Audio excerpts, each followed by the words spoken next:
decided I want to make kombucha. Kombucha has so many good health benefits, and I've never made it before, but I've heard it's really easy, so I thought, why not YouTube it? So I looked on YouTube to see kombucha making videos. I watched a few. I found one that made it really simple and easy, and I actually went to the store to get my starter, and lo and behold, this Cultures for Health. This is the starter package, but this is actually the YouTube video that I saw. So I thought, perfect, this just makes so much sense. I'm gonna make this one. So I went to the store, I got this starter. I'm gonna show you everything that I do. This is my first time making it, so I really hope it works out well. They have a really good video. This Cultures for Health website puts out a really good YouTube video on how to make it. They have all the instructions written out online if you're more of a reading person. I always like to watch someone do it, and then I like to read the instructions because I don't want to rewatch the video to write everything down. So it helps. And then I noticed when I bought this, they actually also give you instructions. So that's perfect. It's exactly what I need. So this is great. I'm really excited. I'm hopeful. Hopeful I can be a kombucha master. So first I wanted to start by talking about some of the health benefits of kombucha. So I Googled, I love YouTube and Google. I Googled and I checked out a few different sites. One of the sites I looked at was the Mayo Clinic, a reputable source of health information. The Mayo Clinic is not a fan of kombucha per se. They actually say that it could be harmful. So that is something to take into consideration anytime you're introducing something new into your body, into your diet. You always want to hear both sides. Somebody who tells you they've had a really good experience with it probably had a really good experience with it, but it doesn't mean that it works for everyone or it's good for everyone. So I was reading on here that on the Mayo Clinic website, it says it could actually give you benefits, but it could actually give you problems too. It says there have been reports of adverse side effects such as upset stomach, infections, allergic reactions. Sometimes it's brewed at home in a non-sterile condition. Sometimes it's brewed in ceramic teapots, which if there's lead in the ceramic, can leach into the tea, lead to lead poisoning. They're saying, in short, there is not good evidence that kombucha tea delivers its health claims. At the same time, several cases of harm have been reported. Therefore, the prudent approach is to avoid kombucha tea until more definitive information is available. I, however, am not going to heed that advice. I'm going to drink kombucha because I do believe that it has health benefits, and here's why. Anytime you eat a fermented food, I shouldn't say anytime, but when you eat fermented foods, sauerkraut, kombucha, yogurt, probiotic, digestive enzymes, it populates your intestine, it populates your gut with healthy bacteria, which you need. We need that healthy bacteria. So there is good evidence supporting eating healthy bacteria, eating fermented foods. There is a lot of, even the Mayo Clinic on a previous site that I saw, says that they do support eating fermented foods. However, kombucha in particular, it sounds like they're not so much a fan of. I am a big proponent of eating fermented foods. I can't do yogurt. I choose not to because a lot of times it has sugar and it is mostly dairy, which I don't eat. Sauerkraut is not something I want to incorporate into my everyday consistent diet. It's fun and I like it, but not all the time. Probiotics are good. The ones that I previously had, I keep in the refrigerator, so it's not as easy to, if you're on the go, it's another step you have to think about, take it with you, plan ahead. It's a miracle if I get my vitamins with me out the door to go, if I didn't happen to take them. So it's just one extra step. So I figure something like kombucha tea, again, it's in the refrigerator, but still, I can take it to go with me because it's something that I drink. It's something that I would want anyway. It's not an extra thing to necessarily remember. So for me, I feel like it makes sense to have this as my fermented food that I incorporate into my diet to give my gut more healthy bacteria. That has so many benefits. Having a healthy gut helps your digestion, it helps your immune system, it helps your skin, it really helps everything. I mean, there are so many benefits to having a healthy gut. If you don't have a healthy gut, you could have maybe what's known as leaky gut syndrome, where essentially you eat food and your body kind of leaks out the nutrients. It doesn't pull out the nutrients that you need from your food. You're not getting fed what you're actually eating because your gut is not healthy and it doesn't have all of the healthy digestive enzymes to break down everything and get into appropriate size blocks for your body to use. So this is how I want to incorporate my fermented food. WebMD says if you want to drink kombucha, it's a safer bet to go for one that is commercially prepared and pasteurized. I think that's what they're stressing, is the non-sterility of making it at home versus buying a commercial version. It says there have been adverse side effects from drinking the tea, ranging from upset stomach, toxic reactions, metabolic acidosis, which is excessive acid buildup in the body, which is not good. That's definitely not what we want, is excessive acid buildup. What is kombucha? Kombucha is basically a fermented sweet tea. And the longer you ferment it, the less sugar content it has, because the yeast eats up the sugar. That's kind of how they live. So you can have really sweet fermented tea or more vinegar tasting fermented sweet tea. I'm probably going to go somewhere in between because I don't incorporate a lot of sugar into my diet, so I don't want it to be high in sugar. I also don't want to go on the vinegar side. That does not sound like fun to me. If I wanted to drink vinegar, I could, and I don't. So anyway, I'm just going to go right in the middle. Now, starting with the instructions. So I was reading these, and I was very surprised to note that your first time making this, so you start out with what is called the starter. Some people call it a mother. It's a SCOBY, which is an acronym for what it is. It doesn't say it on here, but it's something. Basically, it's the it's the bacteria and yeast combination that you put into the liquid that ferments. So it's in a little plastic bag because it needs to stay sterile. It needs to stay contaminant free. You don't want to introduce any extra bacteria into your kombucha because it only needs this bacteria. If you introduce others, it can be problematic. So when I was reading these instructions, it tells you all the instructions, which I'm going to go through and make, but it also says that your first time to activate this, you need to let the mixture sit undisturbed for 30 days. Holy cow, 30 days. I had no idea it was going to take so long. I thought I would have kombucha next week. No, my dreams are shattered, or put on hold, I should say, for 30 days. So the instructions pretty much read like you're making tea. So you want to combine hot water with sugar in a glass jar to dissolve the sugar. Then you add the tea, you let it steep, then you let it cool. Once it's cooled, take out the tea leaves, then you add a little bit of distilled vinegar or previous kombucha starter to help the mixture. I don't have the previous kombucha starter, so I'm using vinegar. Then you add the dehydrated SCOBY to the tea mixture. Then you cover it with a towel and let it sit undisturbed for 30 days. After 30 days, even if there's no visible change, check the pH, blah, blah, blah. Okay, so I've got my marching orders, my instructions, and I'm gonna go for it. I'm gonna try. And 30 days later, 30 days is a long time to wait, yeah? That's a long time. But anyway, I'm gonna try it. I'm gonna see how it goes.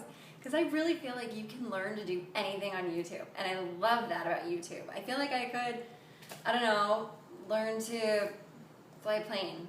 Not that that's anything I've ever wanted to do, but I can definitely learn to make kombucha on YouTube.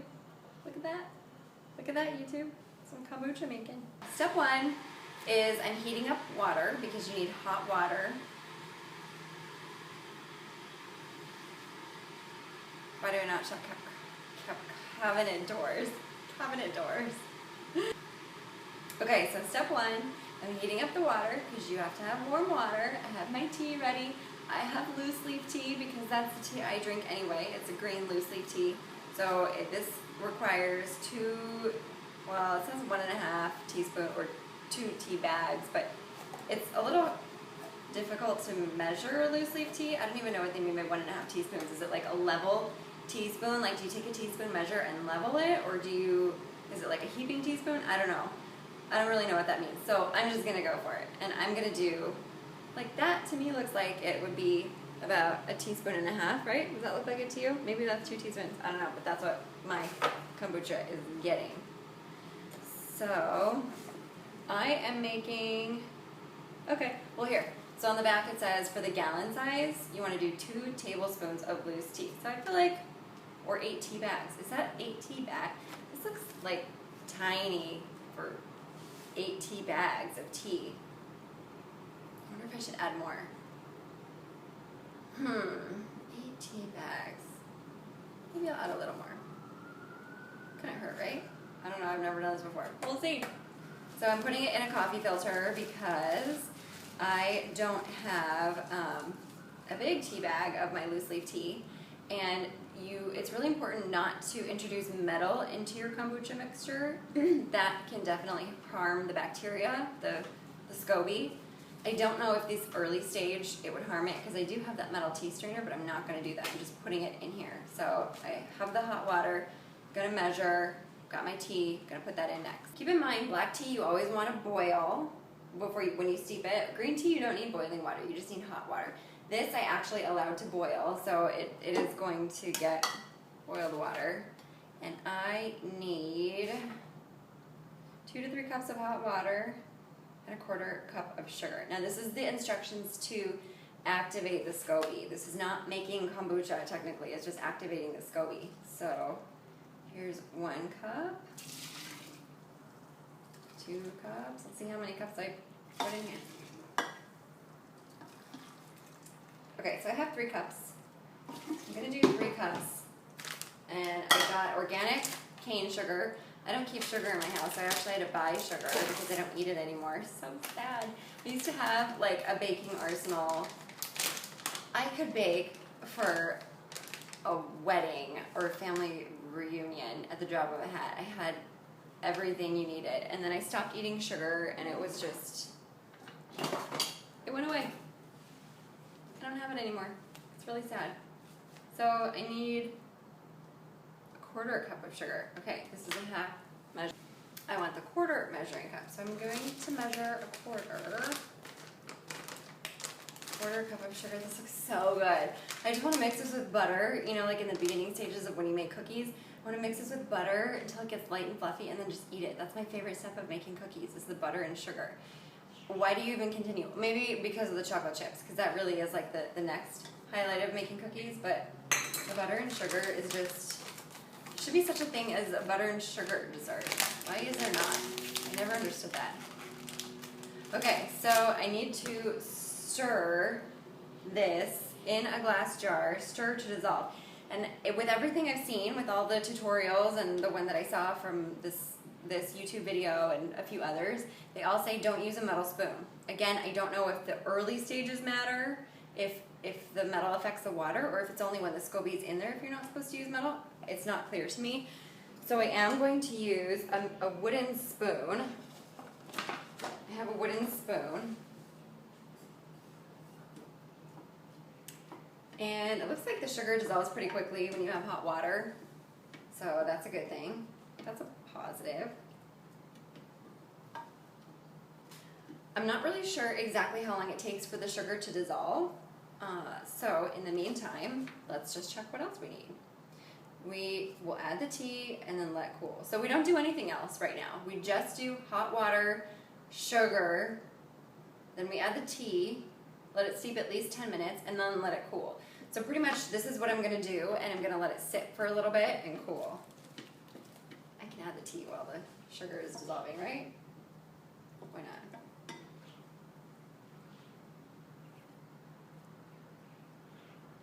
Okay, that's wonderful. So that tea bag worked out fabulously, not at all. I just put it in, twisted. I should have tied it, but I don't have anything that I can tie it, and it's totally here.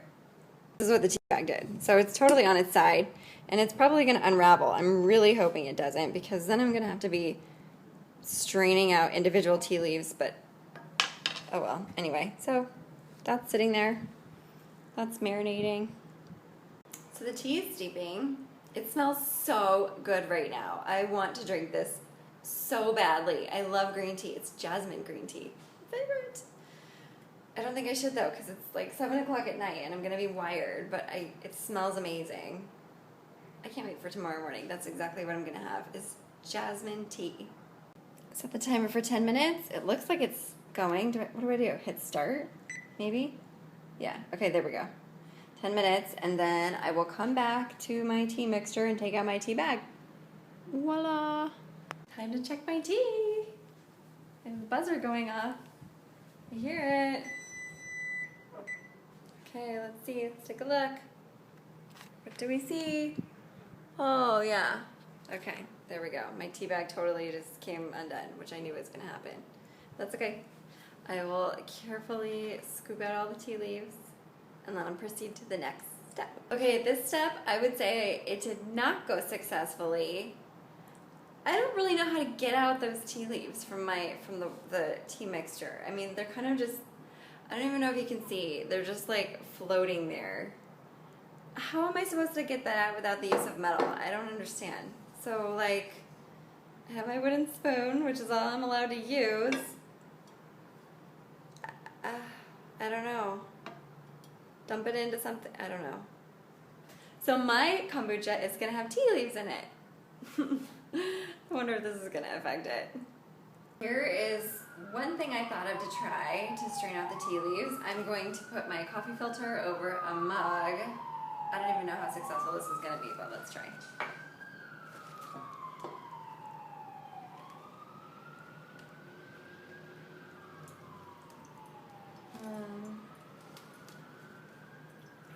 It's actually going okay.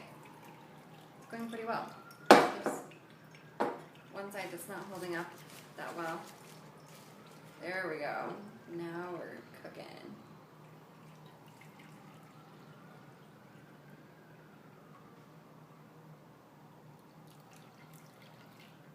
Look at me. I'm actually really impressed that that worked. I'm quite surprised. Oh, well, it's barely...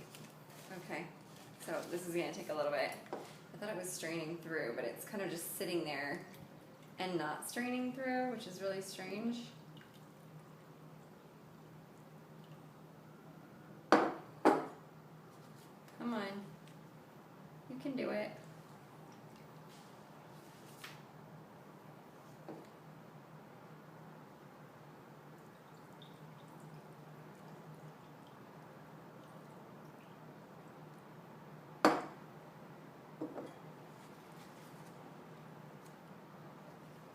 We're making pretty good progress. This is going well.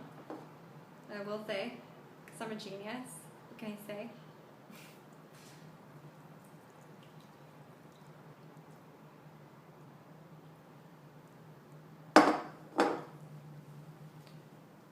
Alright, now this is a ceramic mug I'm using, but there better be no lead in it, or I will be very upset with Disney, because it's a Disney mug. It's a Tigger mug. It's really cute. And it says wired for another day. I doubt there's lead in it. I wouldn't do that to people.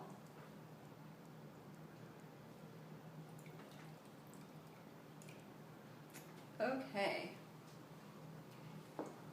We don't need this last bit. I'm just going to dump it out. Ta-da! We have no tea leaves. So...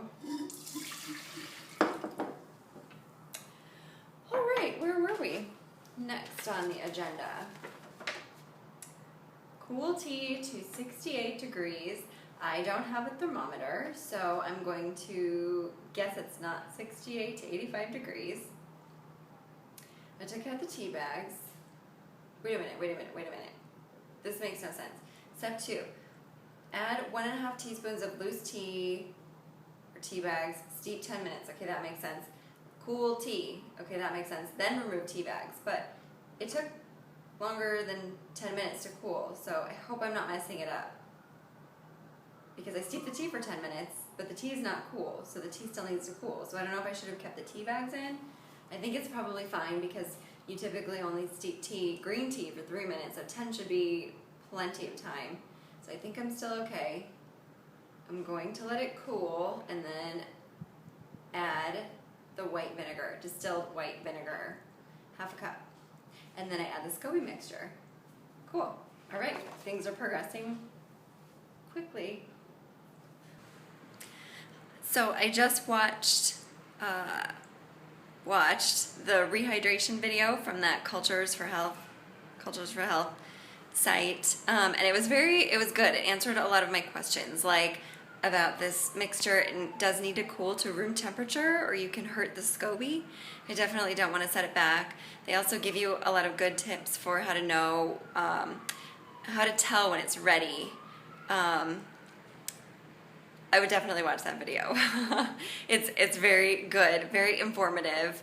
So is their making kombucha video, but I'm not there yet. I'm just in the starter stages. So this is my take on things. This is my experience on, you know, YouTubing it and what happens. For example, she mentions it's very important to use white sugar. Well, the sugar that I got, it says organic. It doesn't say white, it doesn't say brown, it doesn't say anything on it. It just says organic. I don't know what that means. Does that mean that it is white, or does that mean that it's just natural and is natural white? I don't know. So we'll see. I'll update obviously in 2 weeks to 30 days how this is going, but it will be a long process, so hang tight.